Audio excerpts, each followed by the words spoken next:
வணக்கம் மக்களே. நம்ம கார்த்திக் கதையில ஜூலை 2 என்ன நடக்க போகுது அப்படிங்கிறத பற்றி தாங்க இந்த வீடியோவில் இப்போ நம்ம பார்க்க போகிறோம். வீடியோவுக்கு மறக்காமல் லைக் பண்ணிக்கோங்க. நீங்கள் லைக் பண்ணுறது தான் எங்களுக்கு அடுத்து வீடியோ போடுறதுக்கு ரொம்பவே இன்ட்ரெஸ்டிங்காக இருக்கும். ஸோ மறக்காமல் லைக் பண்ணிவிட்டு இந்த வீடியோவை தொடர்ந்து பாருங்கள். என்ன நடக்குது அப்படின்னு பார்த்துக்கிட்டிங்கன்னா, நம்ம ஈஸ்வரி எல்லாரும் சேர்ந்து அந்த இடத்துல வாக்குவாதம் பண்ணிக்கிட்டு இருக்காங்க. அப்போ தான் டாக்டர் வெளியில் வராங்க. வெளியில் வந்துட்டு இங்கே பாருங்கள், பேஷண்ட் கண் முழிச்சிட்டாங்க. ஃபர்ஸ்ட்டு போயிட்டு பாருங்க, முக்கியமாக அங்கே போயிட்டு யாருமே சத்தம் போடக்கூடாது அப்படின்னு. இதை கேட்டதும் ஈஸ்வரி சொல்கிறாங்க, இங்கே பாருங்க, இந்த பிரச்சனையை இதோட விடுங்க, அங்கே போயிட்டு அவர் எப்படி இருக்கார் அப்படிங்கிறத பார்க்கணும் அப்படின்னு சொல்லிட்டு ஈஸ்வரி எல்லாரும் சேர்ந்து உள்ளார போகிறாங்க. அங்கே போயிட்டு ராஜாவை பார்க்குறாங்க. ராஜா எல்லாரையுமே சுற்றி முற்றி பார்க்குறாரு. பார்த்துட்டு ரேவதியை பார்க்குறாரு. ரேவதியோட கழுத்தில் தாலி இருக்கா அப்படின்னு பார்க்குறாரு. ரேவதியோட கழுத்துல தாலி இல்லாததை பார்த்த பிறகுதான் அவருக்கு நிம்மதியா இருக்கு. அப்ப ராஜா நேரா ஹீரோவை பார்த்து மாப்பிள்ள அப்படின்னு சொல்ல, ஹீரோ அவங்க மாமா பக்கத்துல மாமா சொல்லுங்க மாமா. அவர் சொல்றாரு, மாப்பிள்ள கல்யாணத்தை நிப்பாட்டிட்டீங்கல்ல அப்படின்னு. அப்ப ஹீரோ சொல்றாரு, மாமா கல்யாணத்தை நிப்பாட்டியாச்சு மாமா. அந்த மருது எப்படிப்பட்டவன் அப்படின்னு ஆதாரத்தோட அத்தனை பேருக்கு முன்னாடி நான் நிரூபிச்சிட்டேன். அதோட அந்த மருதுவை அதிகாரிங்க கிட்டையும் பிடிச்சு கொடுத்துட்டேன். இனிமே அந்த மருது வெளியில வரத்துக்கு துளி அளவு கூட வாய்ப்பே கிடையாது. நீங்க கவலைப்படாதீங்க மாமா அப்படின்னு. இதை கேட்டதும் அவரு சந்தோஷப்படுறாரு. மாப்பிள்ள, இப்பதான் எனக்கு மனசுக்கு நிம்மதியா இருக்கு. எங்க என் பொண்ணோட வாழ்க்கை எதுவும் ஸ்பாயில் ஆயிருமோ அப்படின்னு நினைச்சு நான் ரொம்பவே பயந்துட்டேன். நல்ல வேலை மாப்பிள்ள, கடவுள் மாதிரி என் பொண்ணோட வாழ்க்கைய நீங்க காப்பாத்திருக்கீங்க அப்படின்னு. அப்ப ஹீரோ சொல்றாரு, மாமா இங்க பாருங்க, ரேவதி ரொம்ப நல்ல பொண்ணு. அவளுக்கு ஒரு நல்ல லைஃப் தான் அமையணும். ஸோ உங்களுக்கே தெரியும் என்ன நடக்கும் அப்படின்னு. அப்ப அவர் சொல்றாரு, மாப்பிள்ள, நீங்க ஒரு ஆள்னால மட்டும்தான் இன்னைக்கு இந்த கல்யாணமே நின்றுருக்கு. ஈஸ்வரியோட தேவையில்லாத அந்த பிடிவாதத்தினால பாத்தீங்களா என்ன நடக்க பார்த்துச்சு அப்படின்னு. ஈஸ்வரி சொல்றாங்க, இங்க பாருங்க, இப்போதைக்கு இந்த விஷயத்தை பத்தி எதுவும் பேச வேணாம். உங்களுக்கு குணமாகட்டும், அதுக்கப்புறம் பேசிக்கலாம் அப்படின்ட்டு. ராஜா ஈஸ்வரியை பார்த்து பேசவே இல்லை. ரேவதியை பார்த்து, அம்மாடி ரேவதி, நாங்கள் எல்லாரும் இருக்கும் பொழுது உனக்கு ஒரு தவறான வாழ்க்கை கிடைக்கிறது வச்சிருவோமா? அப்படியெல்லாம் வாய்ப்பே இல்லை, நீ கவலைப்படாதம்மா அப்படின்னு சொல்ல அவங்களும் சரி அப்படிங்கிறாங்க. அப்புறமா நம்ம ரேவதி சுவாதி எல்லாருமே அவங்க அப்பாட்ட பேசிக்கிட்டு இருக்க ஈஸ்வரி வெளியில வராங்க. சந்திரா நேரா ஈஸ்வரியை பார்த்து, பாத்தியாக்கா, உங்ககிட்ட அவர் பேசவே இல்லை, கொஞ்சம் கூட முகம் கொடுத்து. ஈஸ்வரி சொல்றாங்க, கோவம் இருக்காதா பின்ன? அந்த மருது எப்படிப்பட்டவன் அப்படின்னு நான் தான் விசாரிச்சிருக்கணும். அதை விட்டுட்டு நான் அவனை பத்தி விசாரிக்காம ரேவதிக்கு கல்யாணம் பண்ணி வைக்க பார்த்தது என்னுடைய தப்பு தானே சந்திரா? அதுக்கு சந்திரா சொல்றாங்க, அக்கா, நீ என்ன தப்பு பண்ண? உன் பொண்ணுக்கு ஒரு நல்ல வாழ்க்கை கிடைக்கணும் அப்படின்னு உன் சொந்தக்கார பையனை கல்யாணம் பண்ணி வைக்கிறதுக்காக நீ முயற்சி பண்ண. வேற உன் மேல என்ன தப்பு இருக்கு? நீ என்ன தெரிஞ்ச ரேவதிக்கு கல்யாணம் பண்ணி வைக்க பார்த்த? ஈஸ்வரி சொல்றாங்க, ஆமா சந்திரா, நீ சொல்றது சரிதான். நீ என்ன புரிஞ்சுக்கிட்ட அளவுக்கு இந்த வீட்டுல உள்ள யாருமே என்ன புரிஞ்சுக்கல சந்திரா. அப்ப சந்திரா சொல்றாங்க, சரி பரவாயில்ல விடுக்கா, அவங்க புரிஞ்சுக்கிடலன்னா என்ன, நான் ஒன்று புரிஞ்சுக்கிட்டேன்ன அப்படின்னு. அதுக்கு ஈஸ்வரி சொல்றாங்க, சரிடி அப்படின்னு. அதுக்கப்புறமா டாக்டர் வெளியில இங்க பாருங்க, அவர் இப்போ கொஞ்சம் கொஞ்சமா சரியாயிருவாரு. ஒரு 2-3 டேஸ்ல நீங்க அவரை டிஸ்சார்ஜ் பண்ணி கூட்டிட்டு போகலாம். காயத்துக்கு மட்டும் நீங்க மருந்து போட்டுக்கிட்டா போதும். ஈஸ்வரி சொல்றாங்க, சரிங்க டாக்டர் அப்படின்ட்டு. அதுக்கப்புறமா ராஜா 2-3 நாள் கழிச்சு மறுபடியும் வீட்டுக்கு டிஸ்சார்ஜ் ஆகி வீட்டுக்கு வராரு. ராஜா வீட்டுக்கு வரத்துக்கு முன்னாடி வெளியில நிக்க வச்சு அவங்களுக்கு ஆரத்தி எடுக்கிறாங்க. அப்ப ஹீரோ அந்த இடத்துக்கு நிக்கிறாரு. அப்போ ராஜா நேரா வீட்டுக்குள்ள வராரு. அப்போ ராஜா நேரா ஹீரோவை பார்த்து, மாப்பிள்ள, என்ன வெளியில நின்னுகிட்டு இருக்கீங்க, வாங்க அப்படின்ட்டு. ஈஸ்வரி நேரா ராஜாவை பார்த்து, இங்க பாருங்க, அவன் உங்க உயிரை காப்பாத்தினான், அவ்வளவுதான். அவனுக்கு இந்த குடும்பத்துக்கும் எந்தவித சம்பந்தமும் இல்லை. அவன் வீட்டுக்குள்ள வரக்கூடாது அப்படின்னு. ரேவதி சொல்றாங்க, அம்மா, எப்படிம்மா அவர் இந்த வீட்டுக்குள்ள வர முடியாம இருக்க முடியும்? அவர் இந்த வீட்டோட சொந்தக்காரர் தான், எங்களுக்கு மாமா முறை. இன்னைக்கு என்னோட லைஃப் சேவ் ஆகியிருக்கு அப்படின்னா அதுக்கு முக்கிய காரணமே அவர் தான். அப்படி இருக்கையில அவரை இந்த வீட்டுக்குள்ள வரக்கூடாது அப்படின்னு நீ எப்படிம்மா சொல்ல முடியும் அப்படின்னு கேக்குறாங்க. இதை கேட்டதும் ஈஸ்வரி ரொம்பவே ஷாக் ஆகுறாங்க. ஏ ரேவதி, என்ன நீ தெரிஞ்சுதான் பேசுறியா? உங்க அம்மாவுக்கு தெரியாதா உனக்கு எப்படிப்பட்ட லைஃப் அமைச்சு கொடுக்கணும் அப்படின்னு? உங்க அம்மாவுக்கு தெரியாதா? நீ தேவையில்லாம பேசுற. அதுக்கு ரேவதி சொல்றாங்க, அம்மா, நீங்க மட்டும் கொஞ்சம் விசாரிச்சிருந்தீங்க அப்படின்னா அந்த மருது எப்படிப்பட்டவன் அப்படின்னு உங்களுக்கு தெரிஞ்சிருக்கும்.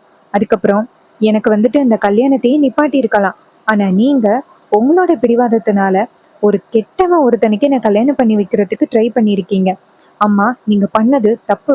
கடைசி நேரத்துல என் மாமா என் உயிரையும் காப்பாத்திருக்காரு, என் வாழ்க்கையும் காப்பாத்திருக்காரு. அவருக்கு நன்றி கடனுக்காக அவரை வீட்டுக்குள்ள கூட வரவேற்க கூடாதா? அம்மா நீங்க சொல்றத நான் கேட்க மாட்டேன். இங்க பாருங்க மாமா, அம்மா என்ன சொன்னாலும் கத்திக்கிட்டு கிடக்கட்டும். நீங்க வீட்டுக்குள்ள வாங்க. அப்பாவை நீங்க காப்பாத்திருக்கீங்க, என் வாழ்க்கையை காப்பாத்திருக்கீங்க, என் குடும்பத்தோட கௌரவத்தையும் காப்பாத்திருக்கீங்க.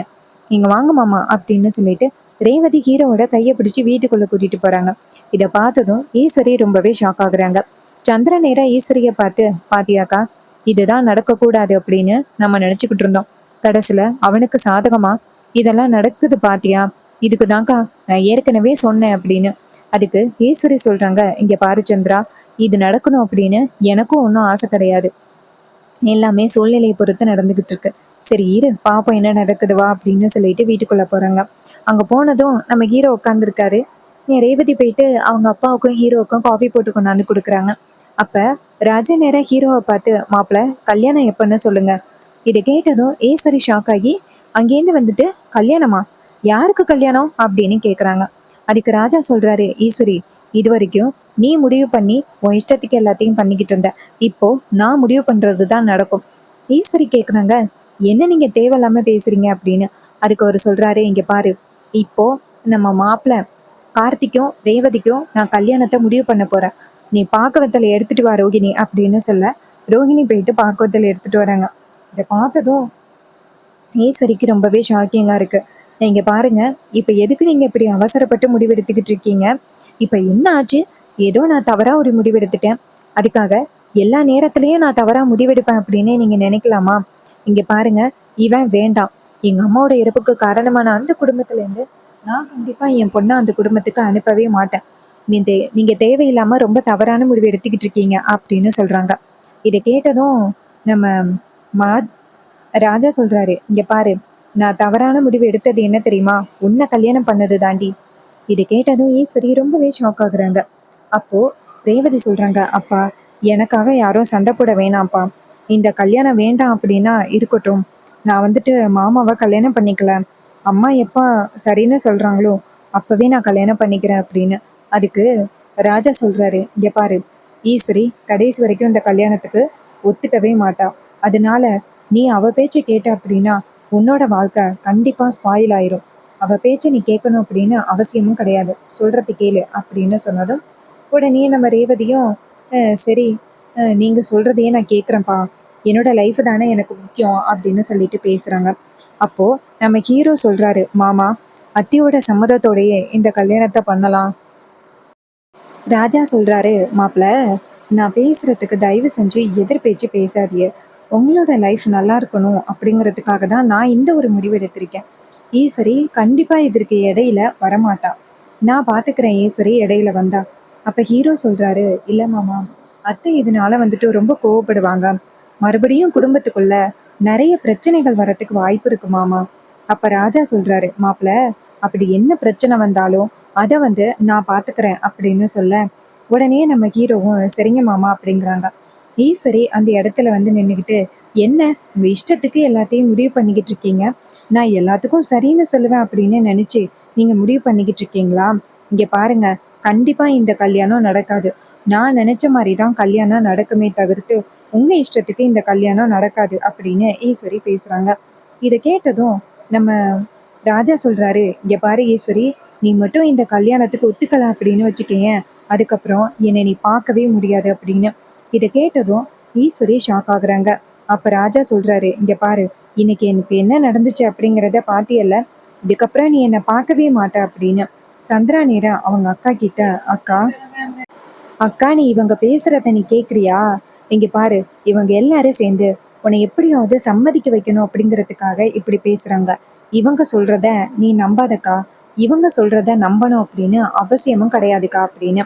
அப்போ ராஜா சொல்றாரு, ஏ சந்திரா, உனக்கும் இந்த குடும்பத்துக்கும் என்ன சம்பந்தம்? நீ எதுக்கு இடையில வந்து பேசுற அப்படின்னு. சந்திரா சொல்றாங்க, இங்க பாருங்க மாமா, நானும் இந்த குடும்பத்துல ஒருத்தி தான். உங்க எல்லாருக்குமே தெரியும் நான் எவ்வளவு பெரிய தியாகம் பண்ணிட்டு வந்திருக்கேன் அப்படின்னு. எதுக்கு நீங்க எல்லாரும் என்ன ஒரு மனுஷியாவே நினைச்சுக்க மாட்டேங்கிறீங்க அப்படின்னு. அதுக்கு அவர் சொல்றாரு, இங்க பாரு, நீ பண்ண வேலைகள் அப்படி. ஏதாவது ஒரு விஷயம் உன்னால இந்த குடும்பத்துக்கு ஏதாவது நல்லது நடந்திருக்கா? யாராவது உன்னால பயன்பெற்றிருக்காங்களா? எதுவுமே கிடையாது. உன்னால இந்த குடும்பத்துல உள்ளவங்க எல்லாருமே கஷ்டப்பட்டது மட்டும்தான் மிச்சம். இன்னைக்கு ஹாஸ்பிட்டல்ல என்ன நடந்துச்சுன்னு கூட எனக்கு தெரியும். தேவையில்லாம நீ இடையில வந்து பேசி அவமானப்படாத. மரியாதையா ஓரமா நின்னு அப்படின்னு. இது கேட்டதும் சந்திரா ஷாக் ஆகுறாங்க. அப்போ நம்ம ராஜா நேரா ஈஸ்வரி கிட்ட போயிட்டு, இங்க பாரு ஈஸ்வரி, நம்ம பொண்ணோட வாழ்க்கைக்காக தான் நான் பேசுறேன். நம்ம பொண்ணுக்கு ஒரு வாழ்க்கையை ஏற்படுத்தி கொடுக்கணும் அப்படின்னு நீ ஆசைப்பட்ட. நான் இல்லைன்னு சொல்லல. ஆனா நீ யோசிச்சு பாரு, அது எந்த லெவலுக்கு போய் முடிஞ்சிச்சு அப்படின்னு உன்னோட பிடிவாதத்தினால. தயவு செஞ்சு சொல்றது கேளு. மாப்பிள்ளைய மாதிரி யாருமே ரேவதியை பார்த்துக்க முடியாது. ரேவதிக்கும் மாப்பிள்ளைய ரொம்ப பிடிச்சிருக்கு. அவங்க 2 பேருக்கும் நம்ம கோவில்ல கல்யாணத்தை பண்ணி வைப்போம் ஈஸ்வரி. உன்னோட இந்த பழைய பகை எல்லாத்தையும் நீ மறக்கிறது தான் நல்லது ஈஸ்வரி. சொல்றது கேளு அப்படின்னு சொன்னதும் அப்ப ஈஸ்வரி யோசிக்கிறாங்க. அப்போ சந்திரா வந்துட்டு அக்காக்கா அவங்க சொல்றதை கேட்காத அப்படின்னு. ராஜா டக்குன்னு சந்திராவை பார்த்து, ஏ சந்திரா, இதுக்கப்புறம் ஏதாவது பேசினா அவ்வளோதான் அப்படின்னு. சந்திரா ரொம்பவே அதிர்ச்சி ஆகுறாங்க. அப்போ நம்ம ஈஸ்வரி வந்துட்டு நேரா ராஜாவை பார்த்து, இங்க பாருங்க, நீங்க சொல்றீங்க அப்படிங்கிற ஒரே ஒரு காரணத்துக்காக மட்டும் நான் இந்த கல்யாணத்துக்கு ஒத்துக்கிறேன் அப்படின்னு. இதை கேட்டதும் ராஜா சொல்றாரு, ஈஸ்வரி, நீ ஒத்துக்கிட்டது எனக்கு எவ்வளவு சந்தோஷமா தெரியுமா இருக்கு அப்படின்னு. ஈஸ்வரி சொல்றாங்க, இங்க பாருங்க, நம்ம பொண்ணு கடைசி வரைக்கும் சந்தோஷமாவும் எந்த பிரச்சனையும் இல்லாம இருந்தாலே எனக்கு அது போதும் அப்படின்னு. ராஜா சொல்றாரு, ஈஸ்வரி, இந்த வார்த்தைய நீ எப்ப சொல்லுவ அப்படின்னு நான் எதிர்பார்த்து காத்துக்கிட்டு இருந்தேன். நீ இப்ப சொன்னது எனக்கு ரொம்ப சந்தோஷமா இருக்கு ஈஸ்வரி அப்படின்னு. அதுக்கு ஈஸ்வரி சொல்றாங்க, சரிங்க, அவளோட கல்யாணத்தை கோவில்லையே நடத்திக்கலாம். நாளைக்கு காலையிலேயே கோவில்ல நடத்திக்கலாம் அப்படின்னு. இதை கேட்டதும் அவர் ரொம்பவே சந்தோஷப்படுறாரு. சரி ஈஸ்வரி, இந்த விஷயத்த பத்தி எங்க அப்பா கிட்டயும் அம்மா கிட்டயும் சொல்றேன். ஈஸ்வரி சொல்றாங்க, சரிங்க, ஆனா நாளைக்கு ஒரு நாள் தான் அவங்கள நான் பாக்குறது. மறுபடியும் நான் அவங்கள என்னைக்குமே சந்திக்க மாட்டேன். அதுக்கு அவர் சொல்றாரு, இங்க பாரு ஈஸ்வரி, நீ இந்த கல்யாணத்துக்கு ஒத்துக்கிட்டியே, எனக்கு அதுவே போதும். மத்தபடி உங்ககிட்டேருந்து எனக்கு எதுவும் வேணாம் அப்படின்னு சொல்லிட்டு பேசுறாங்க. அதுக்கப்புறம் கல்யாணத்துக்கான ஏற்பாடுகள் நடக்குது. அப்ப ரேவதி ரொம்பவே சந்தோஷப்படுறாங்க. ரோஹிணி சொல்றாங்க, பாத்தியா, அந்த கடவுள் உங்க 2 பேரையும் சேர்த்து வைப்பாரு அப்படின்னு நீ சொல்லிக்கிட்டே இருந்த. கரெக்டா அந்த கடவுள் உங்க 2 பேருமே சேர்த்து வச்சுட்டாரு பத்தியா அப்படின்னு. அதுக்கு ரேவதி சொல்றாங்க, ஆமாக்கா, அவர் கூட மட்டும் கல்யாணம் நடக்காம இந்நேரம் அந்த மருது என் கழுத்துல தாலி கட்டிருந்தா என்ன நடந்திருக்குமோ என்னால நினைச்சு கூட பார்க்க முடியலக்கா அப்படின்னு. ரோகிணி சொல்றாங்க, இங்க பாருடி, அதான் அப்படி ஒரு தவறான விஷயம் நடக்கலைல, இதுக்கப்புறம் நீ ஏண்டி கவலைப்படுற அப்படின்னு.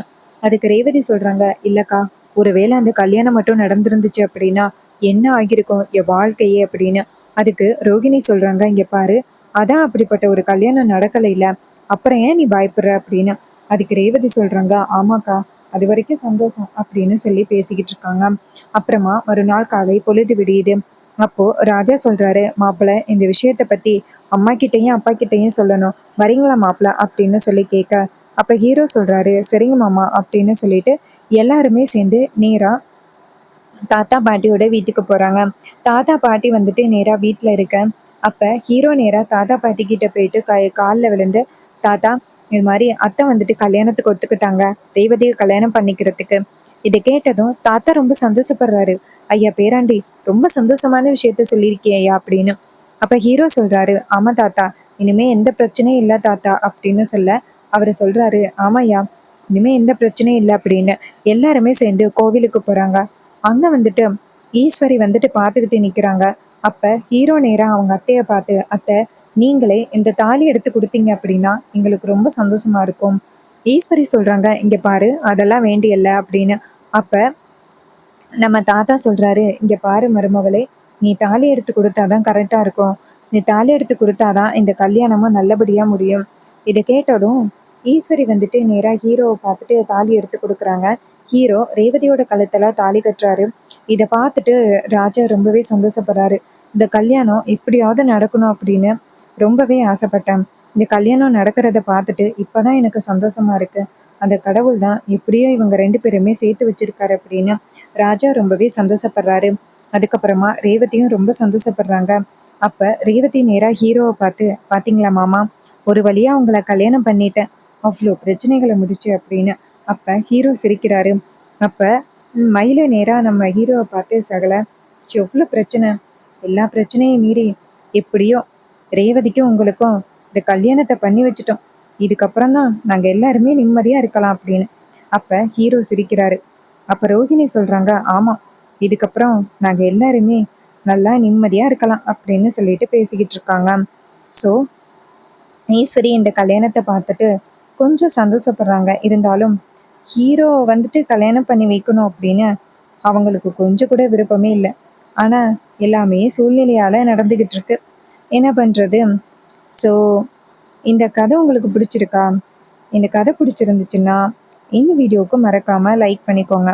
நீங்கள் லைக் பண்ணுறது தான் எங்களுக்கு அடுத்தடுத்து வீடியோ போடுறதுக்கு ரொம்ப ரொம்ப இன்ட்ரெஸ்டிங்காக இருக்கும். ஸோ மறக்காமல் லைக் பண்ணிவிட்டு இந்த வீடியோவை தொடர்ந்து பாருங்கள். இதே மாதிரி வேறு ஏதாவது ஒரு கதையில் பார்ப்போம். தேங்க்யூ ஃபார் வாட்சிங்.